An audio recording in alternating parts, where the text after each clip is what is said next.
Salut. Je suis modérément modérateur. Enfin, ceux qui me connaissent savent que c'est immodérément. J'ai constaté comme vous que j'étais présenté comme fondateur du mouvement du Théâtre Action, donc j'ai découvert ça dans les papiers. En réalité, oui, bon, je suis cofondateur d'une compagnie de Théâtre Action, donc j'ai un peu plus de 40 ans. Mais à part ça, on sait bien qu'un mouvement, ça ne se fonde pas par une personne ou quelques personnes. Ça se fonde tout le temps. Et ça renvoie directement à ce qui se passe aujourd'hui, une tentative de fondation constante, multidirectionnelle, latérale, enfin bon, tous les mots sont utilisables. Donc ça me renvoie, ce mot-là m'a renvoyé tout de suite à peut-être un des objectifs de cette journée, qui est à la fois de s'interroger sur un certain nombre de choses qui nous traversent. Et en tout cas pour le Théâtre Action, la notion du travail en rue est évidemment quelque chose qui est lié à son histoire, dans les interventions de rue, mais également peut-être l'idée qui a déjà fait des petits avec le City, avec Amaka aussi, Amaka ou Amada? Non, c'est un PTB ça. Bon. Donc peut-être de construction de forces convergentes pour aboutir à peut-être un des objectifs de cette journée qui est la reconnaissance de tout ce qui se passe au cœur de vos troupes, qui devrait être mieux aidé dans le cas de la diffusion, c'est-à-dire en définitive du public, de la population. C'est des mots qui reviennent régulièrement, rencontre avec le public qui est au-delà du public qui est la population, avec un mot qui est sorti d'ailleurs des documents que j'ai eu l'occasion de lire, qui est la notion d'infusion, qui n'est pas une partie de thé, mais qui est quelque chose qu'on va certainement nous expliquer plus à fond. C'est bien, diffusion, infusion, c'est intéressant, toujours ces jeux de mots qui renvoient à des réflexions plus profondes. On va essayer d'expliquer, oui. On va essayer d'expliquer, voilà. Mais la référence au thé est tout à fait juste. Ah bon, d'accord. Après le café, Alors, oui, justement, ça me dit, je vais me permettre de faire un tout petit peu de peut-être une minute ou deux de philosophie politique. Il y a moyen de mettre un tout petit peu le son plus fort. Le mien ou celui du micro? C'est le micro. Celui-là est vachement meilleur. 1, 2, 3. Bon, L'autre, on l'utilise pas. bon, alors, je recommence pas. Hein. Oui, c'est mieux. C'est mieux? Oui. Bon, je vais parler plus fort. Comme ça. Comme ça. Voilà. Bien contrôlé.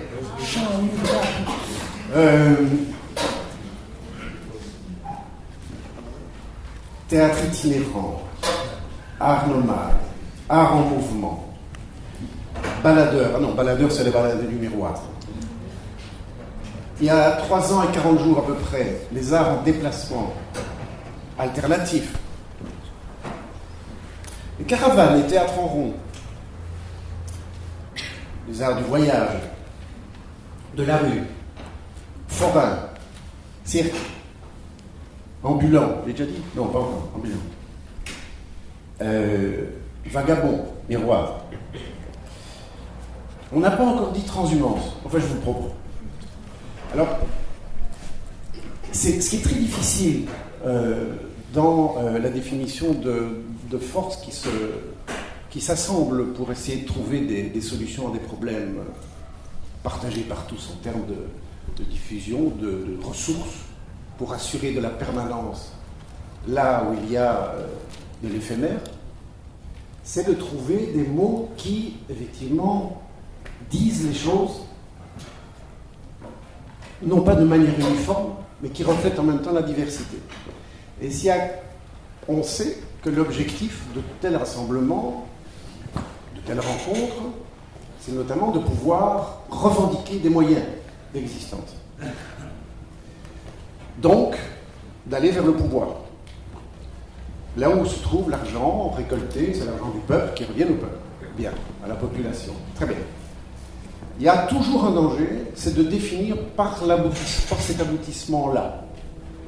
Parce qu'à partir du moment où on définit les choses en disant oui, mais c'est pour arriver à trouver les ressources, comme on sait que les ressources sont limitées, il y a parfois une tendance à dire oui, mais ça c'est vrai, mais ça c'est pas tout à fait vrai, et donc d'avoir des choses qui ne réunissent pas mais qui excluent.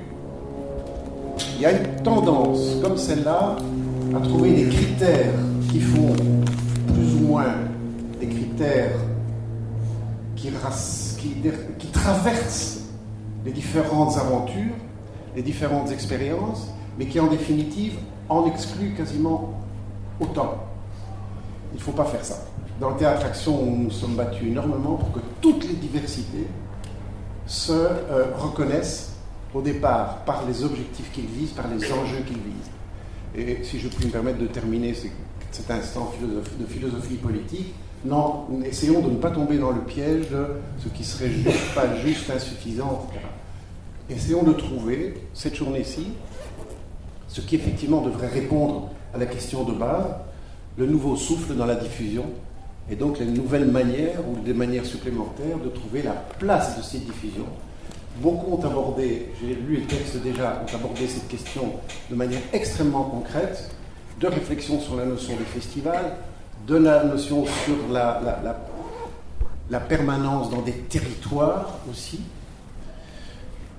Là, il faut passer à la Roseraie, il y a un peu plus de 3 ans, la question avait été posée en termes à la fois de public, d'espace et de temps. Et ce mot de temps revient, notamment pour la notion d'infusion. Il faut du temps pour qu'il y ait une collaboration, une participation de la population.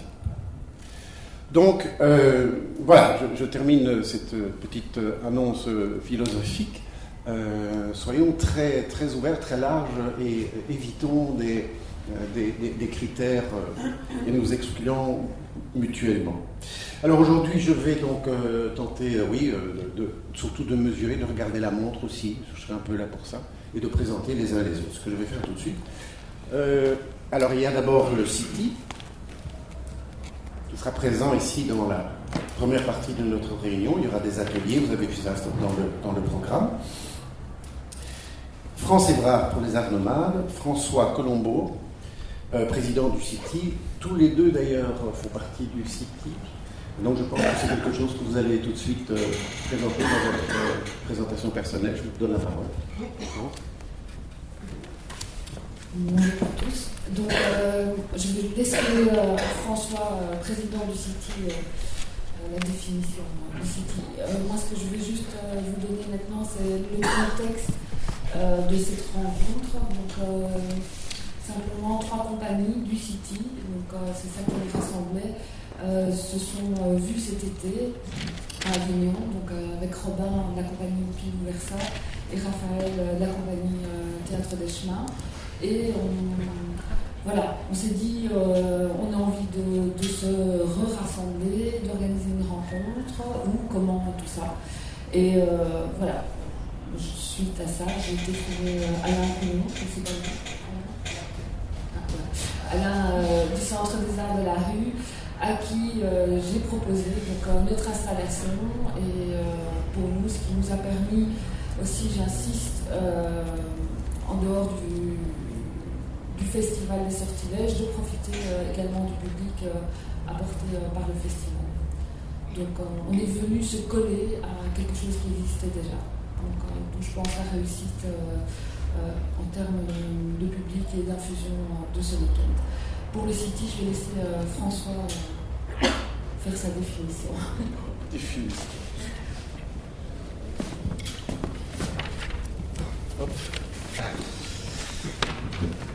Oui, alors c'est un peu un retour aux sources.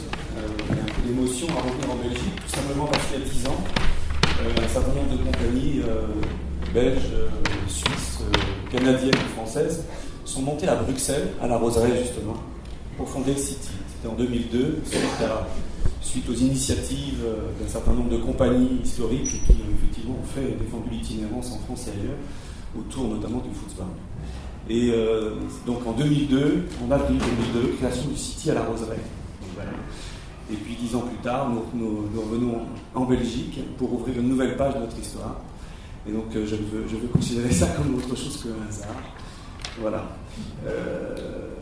Donc 10 ans après cette nouvelle page, dire quand même que le City est à la fois un réseau de compagnies qui permet à des compagnies qui sans cela seraient demeurées sans se connaître, ou sans se croiser, si c'est sur des festivals, parfois sur les routes, mais sans pouvoir effectivement être dans une permanence de lien. Donc le City a permis ça, c'est d'abord un réseau. C'est aussi un centre de ressources qui a en tous les cas tenté pendant un certain nombre d'années de rassembler, d'observer, de conserver la mémoire d'un secteur, en tous les cas d'un certain nombre de pratiques. Et puis c'est aussi un organisme professionnel, une organisation professionnelle collective qui a voulu effectivement appuyer, défendre, soutenir et accompagner les projets et faire le lien avec les institutions et les différents partenaires. De tout ça, il en reste quand même quelque chose, c'est-à-dire que de tout ce travail tous azimuts, effectivement, on peut considérer aujourd'hui que le City a fait un gros travail qui a permis au secteur de prendre conscience de lui-même. Je pense qu'aujourd'hui, le nombre de compagnies ne se connaîtrait pas sans le City, que bien des rencontres, bien des organisations, bien des journées, ou même des compagnies existantes aujourd'hui ne pourraient pas se revendiquer de l'itinérance sans le City. Donc le City a fait son travail. La deuxième chose, c'est qu'effectivement, le City aussi a fait un travail de lobbying important. Aujourd'hui, l'itinérance est un mot même employé dans les politiques publiques en France. Il y a même une ligne, même si elle est bien courte, une ligne qui a été ouverte au niveau du budget du ministère, donc en France en tous les cas. Et puis, c'est quelque chose qui, effectivement, maintenant est transversal et qui existe un peu partout. En tous les cas, le mot est employé. Après, reste à définir et à savoir ce qu'on y met et comment on le défend. Et ce que l'institution peut entendre de ce terme et ce que nous, les compagnies, y mettons. Enfin voilà, l'itinérance c'est aussi quelque chose qui maintenant est devenu quelque part incontournable, au même titre que les arts de la rue ou les arts du siècle dans les années 90. On voit même des CDL en France ou même des structures s'équiper de chapiteaux ou s'interroger comment utiliser le chapiteau dans leur propre diffusion locale. L'itinérance enfin aujourd'hui est aussi multiple dans ses aspects, dans ses productions et ses propositions. Et le City, de la même manière que l'itinérance aujourd'hui, vit des paradoxes. Voilà. On vit au moins 4 paradoxes qui définissent complètement ce que nous sommes aujourd'hui. À savoir que, comme je disais tout à l'heure, on est à la fois un réseau, un centre de ressources et un organisme professionnel, et qu'il est peut-être l'heure de faire un choix pour pouvoir être capable effectivement d'assumer pleinement toutes ces missions. Donc il y a effectivement des choix qui sont en train d'être faits par l'association City pour effectivement se recentrer sur sa mission d'organisme professionnel, peut-être parce qu'aujourd'hui l'heure est à la défense du secteur. Le secteur ayant pris conscience de lui-même, l'urgence est peut-être effectivement d'arriver à le défendre et à d'obtenir des moyens. Le deuxième paradoxe, c'est que City est une association française. Vous m'avez entendu parler 10 fois déjà de nos rapports à l'institution française. Effectivement, c'est une association française qui se veut internationale. City, c'est le centre international pour les théâtres itinérants. Et on est dans ce paradoxe, on est dans cette fragilité de vouloir effectivement rassembler au niveau international, alors que nous sommes essentiellement financés par l'État français en centrale aujourd'hui. Et donc il reste tout un champ à explorer et tout un possible, tout un potentiel de rencontres. C'est pour ça que nous sommes heureux d'être en Belgique, où effectivement il y a quand même un certain nombre de compagnies qui historiquement ont eu affaire avec le City, ont participé au City. Et donc c'est important pour nous d'être là, voilà. Même si nous sommes une association française. Et puis après, le troisième paradoxe, on vient d'en parler, c'est-à-dire comment structurer, comment arriver à structurer un réseau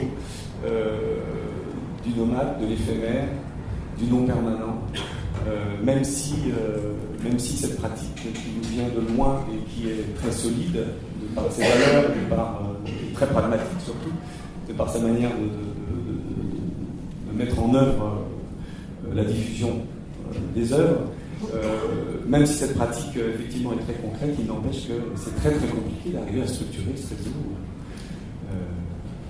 diffus.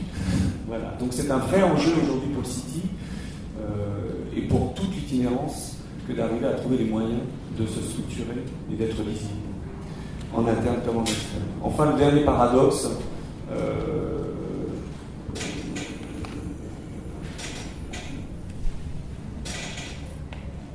alors là, on rentre vraiment de plein pied dans la question d'aujourd'hui, sans doute. C'est que l'itinérance, est-ce un secteur ? Voilà, qu'est-ce que c'est ?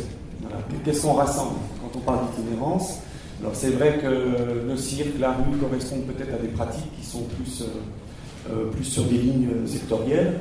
L'itinérance est très transversale. Au bout du compte, c'est un mode opératoire. On n'en finirait pas d'essayer de le définir et d'essayer de le comprendre. C'est une manière de faire ensemble, de vivre ensemble le processus artistique et le processus de diffusion de l'œuvre.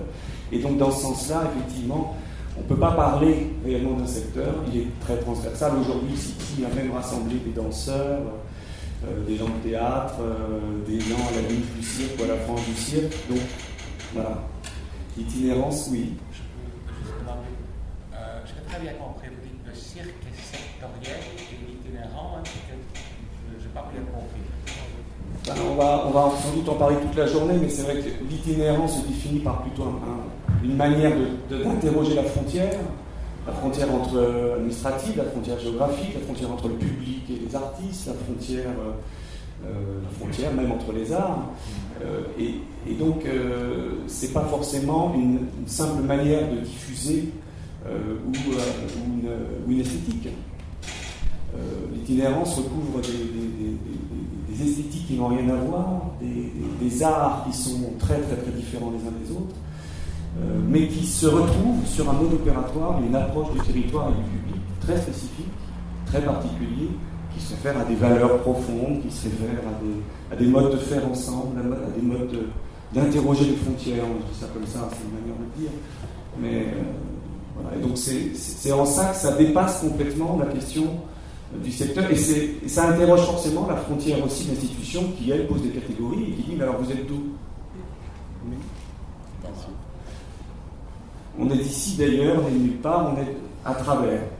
Voilà. Donc forcément, c'est une pratique qui, au bout du compte, est là aussi pour déranger, pour gratter les frontières. Mais je pense que, voilà, c'est pas à moi de définir. Moi, j'essaie simplement de vous parler du City, de représenter le chantier, les paradoxes qui sont vivants, qui nous permettent de vivre le City avec l'enthousiasme qu'est le nôtre. Mais c'est une compagnie ici, et puis c'est à cette journée de s'interroger sur cette question qui est sans fin de toute façon. La dernière chose que je voudrais dire, c'est que le City donc ouvre une nouvelle page. Le City, donc une association française qui s'installe à Paris depuis peu, depuis un mois. Nous nous sommes installés à la Maison des Réseaux. La Maison des Réseaux, c'est un lieu où coopèrent un certain nombre d'organismes professionnels et d'organisations collectives, dont le cirque, dont la rue, donc qui sont nos cousins directs, bien sûr, et avec qui nous voulons travailler. Donc voilà, nous sommes situés aujourd'hui à Paris, à la Maison des Réseaux. Nous sommes en collaboration étroite avec Hors les Murs. Je remercie Anne Gonon qui se présentera tout à l'heure, qui est un centre de ressources français important, avec qui on va pouvoir effectivement collaborer sur la ressource. Et puis, dans cette nouvelle page de l'histoire du City, deux choses importantes, deux objectifs importants emportent toute notre énergie, à savoir l'organisation de journées professionnelles comme aujourd'hui, et mettre en place des rencontres entre les compagnies. Donc c'est les deux choses qui sont les plus importantes pour nous aujourd'hui et qu'on est en train de négocier avec tous les financeurs possibles, parce qu'il nous faut des moyens pour ça, des moyens d'organisation, des moyens financiers, des moyens, bref, de tous ordres. Mais c'est bien ce que nous voulons faire. Alors je peux vous le dire, normalement il y a une journée professionnelle qui s'annonce peut-être à la RAN, chez les Pilous. Il y a une journée professionnelle qui devrait se faire aussi à Douai-la-Fontaine, donc dans la région de Saumur, au printemps prochain. Voilà, enfin, on est parti sur cette ambition-là, c'est important. Voilà. Peut-être que ces choses-là, on pourra les donner comme information tout à l'heure, tout à fait rapide. Je vais t'interrompre là pour permettre de passer la parole un instant à Christelle, à la fois aussi nomade que démocratique. Juste une chose, excuse-moi, je sais que je suis un peu long, mais je voulais quand même remercier. C'est très important. Je voudrais le faire parce que là, je parle du City, je voudrais remercier toutes les compagnies du City qui ont permis cette journée professionnelle, puisque le City, étant dans un déménagement, étant dans un transfert d'activité, a été peu impliqué en tant qu'organisation. elle-même. Et donc c'est vraiment les compagnies qui ont encadré, imaginé, voulu cette journée. Et voilà. Merci, au nom du CITI, on remercie vraiment Arnaud Mal d'avoir pris en main cette organisation de manière si pertinente. Et Culture et démocratie, et qui je passe la parole tout de suite. La question que tu as posée, bien entendu, il va être répondu dans quelques instants dans le cadre de cette rencontre qui va se dérouler ensuite. L'itinérance, une définition subjective, effectivement ce que tu viens de dire. Comment définit-on les choses par leur nature, leurs objectifs, etc. Par trois personnes que je présenterai aussitôt après. Christelle. Voilà. Donc, je représente en tant que coordinatrice de Culture et démocratie un des co-organisateurs de l'événement. On est une association d'éducation permanente. Je vais faire bref parce qu'il est déjà bien rentré dans le sujet. On travaille sur l'accès et la participation culturelle, ça c'est de manière assez large, donc on a plusieurs axes. Et on va dire que ces rencontres ici, sur l'itinérance, correspondent à plusieurs axes de nos travaux, puisque c'est de la citoyenneté, c'est de la solidarité, c'est un peu tous les axes, mais par exemple dans nos axes solidarité, on travaille avec des réseaux comme Art et Prison, Art et Santé, c'est-à-dire l'accès à la culture pour des personnes, on va dire, d'un public plus fragile. Mais comme ici, ce qui nous intéresse, non seulement c'est parce qu'on a déjà initié une première rencontre qu'on avait organisée avec Arnaud Mal en 2008 à la Roseraie, sur l'itinérance déjà. Et donc on poursuit un peu notre réflexion. Et nous, ce qui nous importe, c'est aussi pouvoir aller porter, déjà porter une réflexion sur ce que c'est l'itinérance et peut-être quels sont les écueils, les problèmes que l'itinérance rencontre, puisqu'on y voit une démarche certes politique, mais aussi politique. Et donc, si on peut en tout cas aller porter ces réflexions aux politiques, ce serait tant mieux. Je ne dis pas qu'on va le faire demain, mais il faudrait que ce soit la revendication, mais en tout cas c'est aussi ce qu'on peut faire, nous chez Culture et démocratie, ce qu'on essaye de faire. Juste, on a un site internet qui reprend tous les outils, en tout cas toutes les publications que l'on fait. Celle de 2008 à la Roseraie est déjà en ligne, puisque ça fait 23 ans. Et alors, le compte-rendu de la journée d'aujourd'hui sera également en ligne. Quand il sera rédigé, on va essayer. Non, on est obligé de toute façon de le faire avant le 31 décembre. Mais voilà. Mais donc, tout ce qui sera dit aujourd'hui se trouvera en ligne. Voilà. Donc, vous pouvez aller voir sur le site internet. Et pour les personnes qui sont inscrites de manière tout à fait légale, c'est par le but de l'inscription, on a vos adresses email. Donc, on sait tout sur. Voilà. Pour les autres, vous pouvez donner votre adresse email pendant les cours, bien sûr. Voilà.